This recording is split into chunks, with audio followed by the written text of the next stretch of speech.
What's going on, guys, and welcome back to my channel for another episode of this Retro Football Manager series. We are the Arsenal manager in Football Manager 2009. We had a very positive first season, actually, and now we move into our second season. We have the opportunity, or we've kind of already done it, gone through all of our transfer budget, and today we are about to kick off the Premier League season as this new look Arsenal side. So without any further ado, let's get into it and I will show you all the transfer business that we've done.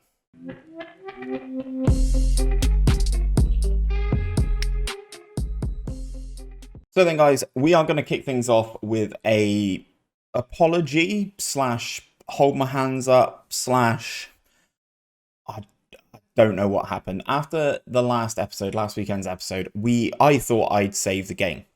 Turns out I did not.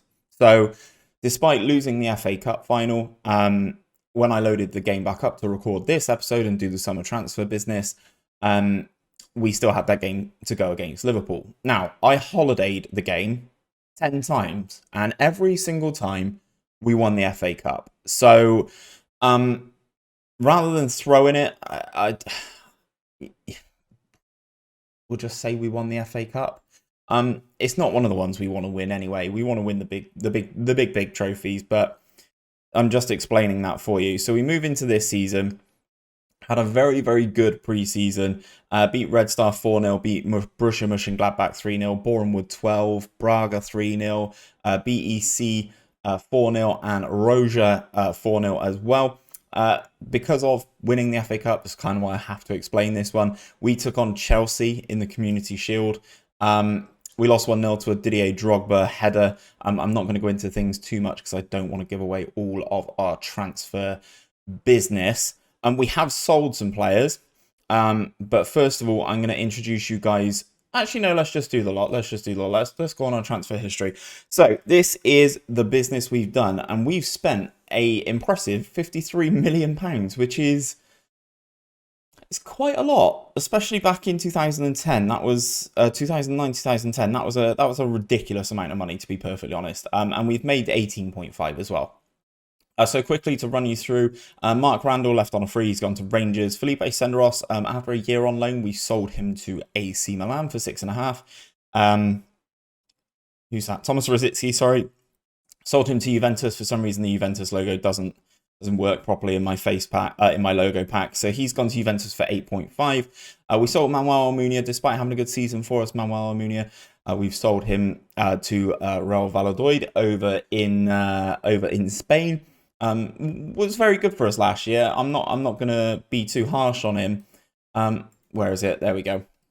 So if we take a look here, 35 appearances, 20 conceded, 20 clean sheets. Yeah, I think he's pretty good. 31 clean sheets in 57 total appearances in all competitions. I think there's a good return from Manuel Almunia. However, we have kind of done a goalkeeper swap with Valladolid, but I'll go over that in a sec. A couple of others. Vincent van der Berg's gone on a free. Francisco Moreda has gone out on loan, this time to Charlton. And then we sold Vito Manone over to Reading for 650k. So in terms of the players coming in, I wanted a new goalkeeper. I wanted a better goalkeeper. So we went out and bought Sergio Asenjo. Now, for 20 years of age, I've done my research. I think Sergio Asenjo is potentially the best goalkeeper in this game. I think. From memory and from a little bit of research that I've done, I think he is or grows into the best goalkeeper in this game. So we paid a little bit of money to Valladolid with not the exchange of Almunia, but we sold Almunia to them not long after. I feel that the actual value we got for Asenjo is very good. He's 20 years of age. He's played once for us already. He's conceded once. He conceded a header to Didier Drogba, but his physicals, he just looks like a beast for 20 years of age. We'll work on his goalkeeping attributes in training and stuff, but I just think he just looks exceptional. We also wanted to change something up top. And we brought in a striker, and as you can see, we have picked up a 19-year-old Mario Balotelli. Now, he comes in from Inter. Again, fantastic physical attributes. Pretty solid in terms of his mentals, and then his finishing. His technical attributes are quite nice. Very well-rounded. Could very easily go into that upper echelon and be a superb player. Again, from the research that I've done, again, Balotelli is up there with one of those star players in FM09. We've also got the likes of, we also looked at the likes of Pato and Sergio Aguero. Sergio Aguero, we got priced out the market. We couldn't really afford Aguero, considering we needed to improve some of our other areas as well. So we went out and picked up Mario Balotelli. I think he looks great. And hopefully he suits what I'm looking for at that striker position a little bit better than what we've had previously. We went out and bought Mamadou Sakho as well. There was lots of people sniffing around Mamadou Sakho, so we went out and picked him up from PSG. Again, I remember Sakho growing into one of the best defenders in the game. So we've got these guys at a young age, but I'm hoping that with the right tutoring from yours truly, they can really become very good players. We also needed a left midfielder, so we went out and picked up Angel Di Maria from Benfica. Obviously, this is before he goes to Real Madrid, before he goes to Manchester United, and obviously before he goes to Paris Saint-Germain. I think he looks very good as that left footer on that side, on that left-hand side, to actually allow the team to stretch opposition. Rather than people looking to cut inside all the time, as we've only really ever had right footers out there, with the exception of Carlos Vela. So going back onto the manager screen, as you can see, we spent a lot of money, but I think we're very nicely poised to carry on and do very, very good things this season. Obviously, we've lost the Community Shield to Chelsea already. League Cup we'll be trying to retain. Same with the FA Cup. Premier Division, I think it's time we made a serious run at the title. And then obviously the Champions League, we'll kind of see what happens in that. Obviously last season we got smashed by Real Madrid, so hopefully we can change how things look this season. But today we kick off our Premier League campaign. We are taking on Roy Hodgson's Fulham at the Emirates in London. Last time we played was a 2-2 draw. So I'm hoping today, guys, we can actually kick off our Premier League campaign with a win and with 3 points. Oh, Van Persie saying here he could leave. Interesting. I wouldn't mind selling Van Persie. Valued at just under 10 million though. Sunderland go top of the league with the early kickoff. Sunderland versus Ipswich. League One's finest now. Well, not even League One's finest. Two of the bigger clubs in League One, definitely. Sunderland getting that victory 3-0 there. Who scored for Sunderland, just out of curiosity? Dean Whitehead and Daryl Murphy. Doesn't Daryl Murphy become an Ipswich player? I'm pretty sure he does in real life. Anyway, we kick our campaign off. Fulham at home. Our record against Fulham, positive, 1 win, 1 draw, 4 goals scored, 2 goals against. Obviously, we got that +2 in terms of goal difference. These past meetings will actually start to mean a lot more now. Now we've got a season under our belt. Last season, when it was putting things up, it was a little bit of a different thing altogether. So this is how I'm going to run things. Asenjo will go in goal. We're going to go Kolo Touré alongside Mamadou Sakho as the centre-backs. We will add the other French boys in the fullback position. Sagna at right-back. Gael Clichy comes in at left-back. Cesc Fabregas, who is wanted by Barcelona, will go in there. And I'm probably going to slot him alongside Denilson for this game. Then Di Maria will go on the left. Balotelli will go up top. We will have Theo Walcott on the right, and then which one out of Arshavin and Samir Nasri is fitter? 94%. Samir Nasri it is. So this is the starting 11. We've obviously got to name 7 subs, so I will do that super quick. Vidal, Arshavin, Van Persie, and Emmanuel Adebayor. We have still got this issue, guys, of players switching around. But instead of the striker going to the left midfield spot, the striker is going to the central attacking midfield spot.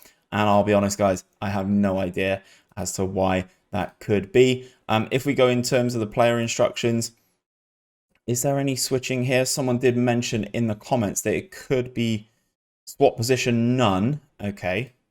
Swap position none. Swap position none.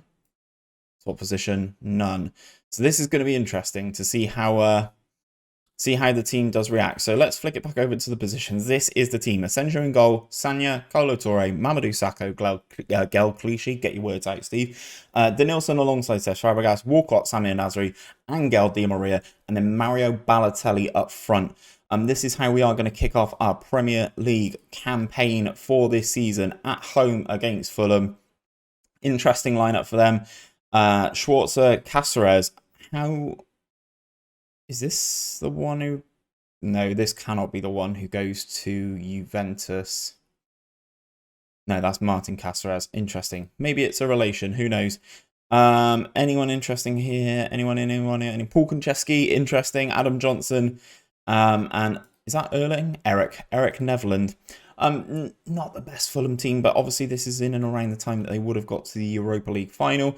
Lots of Premier League debuts for us. Asensio, Di Maria, Sakho. Denilson set to make his 50th appearance. Nasri 25th. Balotelli is set to make his debut. Gallas needs 2 more goals to reach 25 career goals. I don't think that's going to happen. And Adebayor needs 3 more to reach 50 for Arsenal. We are the heavy favourites here. And I'm going to tell them that I expect them to win this game, especially at home against Fulham. Anyway, I've just clocked Valencia boss, interestingly enough, Unai Emery is in the stands ready to watch this Arsenal team. Free kick for Fulham then. Pretty tame effort, goes just wide of the post. 10 minutes in, 15 minutes in, nothing really going. Mark Schwarzer takes this one long. We win that header and then we lose the ball immediately in the midfield battle. Sakho's already on a booking, which is risky for us. Di Maria gets the ball then, goes past one into Balotelli, goes back to Denilson, out to Walcott on the right. We really are stretching, but Paul Konchesky gets back and makes the challenge here into Nevland. Up on this left-hand side, Kolo Touré steps across. Kolo Touré wins the ball. He is wanted by Real Madrid, as is Gel Clichy. Fabregas wanted by Barcelona. The big boys are calling. Balotelli then in on goal. Can he get a one-on-one? Can he open his Arsenal account? Early positive signs. Mario Balotelli on the score sheet for Arsenal 22 minutes into his Arsenal debut. It was a mistake, but he gets in one-on-one, and I've seen players miss these. I thought he was going to shoot a cross goal, takes the goalkeeper to a really tight angle, and then beats him at his near post instead. Good goal, Mario Balotelli, giving us a solid start to our second season as Arsenal manager. What are Fulham going to do in response to this then? Into Nevland. Kolo Touré gets caught out there. Ball goes into Paul Konchesky, who fires it well wide. Nice move from Fulham there, though. Asensio not too worried in the Arsenal goal. Good interception there. Balotelli gets beaten in the air. Nevland, he's dropping very deep, is Nevland. Andreasen into Andy Johnson. He shoots on the turn, and that goes over the bar as well. No real worry again for Sergio Asensio on his Premier League debut. Free kick for us. Balotelli with the delivery then. He's got very good free kicks, and Fabregas unfortunately heads that one just wide of the post, and that is all she wrote for half-time. We are in the lead here. Samir Nasri not playing very well at all. We asked the assistant. He says to encourage the team. Let's have a quick check. Nope, nothing has happened here in terms of a switch-up. So, I guess maybe it just is Samir Nasri not having a good game. He is still quite young. That is a nice searching ball out to Theo Walcott. Denilson wins that one. In to Balotelli. Goes back to Cesc Fabregas. Balotelli was in acres of space there. Ball goes out to the left. Gel Clichy's there. Into the penalty area. He's still got it. Nasri. And that has somehow gone into the back of the Fulham goal. That has to be labelled as an own goal. They've said Samir Nasri has scored it. But if we take a look at the replay when it comes in, this isn't Nasri, is it? Clichy with the ball then, works hard against Kelly, gets the ball into Nasri on the turn, hits it, hits the defender, goes past a hapless Mark Schwarzer. He can't do anything there. 2 goals are good. Very, very good start. Balotelli with a short corner then into Di Maria. Kolo Touré's there. Absolutely cannons one just over the bar. This is definitely a better start than what we had to the start of last season. Nevlin then into Johnson. He again shoots over the bar. We're playing what would be now known as like a high gegenpress. We're playing quite high up the field. We're pressing people right off the rip. We're trying to put that pressure on as much as humanly possible. Here comes Di Maria then on the left-hand side. Obviously, debut for Di Maria. His cross comes in. Balotelli can't get the ball under control. And Zoltan Gira is the man able to clear the danger. Fabregas, Denilson, Nasri. Look at how nicely we're playing this left and right here. And Konchesky tackles Bakary Sagna and wins the ball back for Fulham. We will make some changes then. Who is not playing very well or is not very fit. Denilson will be the man to make way. Miguel Veloso will come on in central midfield for him. Balotelli, I think he's done a very good job for us up top. We will bring on Emmanuel Adebayor. And Arshavin, we're going to take off both goal scorers. Arshavin will come on for Samir Nasri. Those two are going to have to fight out that central attacking midfield position. And maybe they may have competition from Carlos Vela coming through. Who knows? We've got a lot of options in some of these positions. 15 minutes of this one still to go, though. And we've got to throw in deep in our own half here. Looks like Bakary Sagna is going to take it. Balotelli's still on the field, so our substitutions haven't happened just yet. Great ball out to Di Maria. Cuts it back inside to Samir Nasri. Is that Marlon Harewood with the big challenge for Fulham? Still running with the ball then. Goes back to the midfield. Out to the right-hand side is Zoltan Gira. Ball over the top then towards Marlon Harewood. Gel Clichy will get there much quicker. Senjo hits that one on the volley, goes long. Adebayor should win that header, but doesn't. Gel Clichy then, free kick for us, maybe? No. Substitutions have happened. Di Maria with the corner then. Goes cleared all the way back to him. Arshavin then, the Russian, tries his luck from range. Again, I don't know why this team has an infatuation with shooting from distance. I don't think this is the game for it. I don't think this is the game where, you know, long shots were completely busted. Nevlin back into the midfield. Get the ball out to the right-hand side. Zoltan Gira. Asenjo's thought about it. Konchesky on the far post. He hits it well over. And Paul Konchesky showing why he is a defender and why he should not be playing left midfield. Looks like that is all she wrote for this game. A positive start. 2-0 at home to Fulham. Good to see Balotelli getting a goal on his debut. Good to see Asenjo getting a clean sheet as well. You love to see it. What on earth is happening with this numbering here? Di Maria's all the way back there. And Walcott's there. Interesting. We'll need to keep an eye on this to see how that develops in terms of players switching potentially. Predicted a home win, says the post-match analysis, and we duly deliver. Gel Clichy gets man of the match there. Providing a good contribution from left back, and as you can see, debuts are plenty. Denilson with his 50th appearance as well, and 25th appearance for Samir Nasri. Okay, so we move forward, and let's see where I can bring you guys back. I think, given Chelsea and Manchester United won the Chelsea won the league last year. Manchester United finished second. Chelsea winning on the opening day of the season, beating Bolton, and Manchester United beating Wolves as well. Bristol City losing, my team Bristol City losing 1-0 at home to Everton. This is going to be a tough year for them, I can confirm. So if we go into our fixtures, then let's have a look. Let's come back decent dent into the season. I reckon this game here against Manchester United away at Old Trafford is going to be a very, very interesting one. So that is where I'm going to bring you back, guys. If you have enjoyed today's video and you have enjoyed this sort of update, we are into season 2 with this Arsenal team. And don't forget to drop a like on the video down below and subscribe if you are new around here. But until next time, guys, take care, and I'll see you next Sunday for another episode of this series.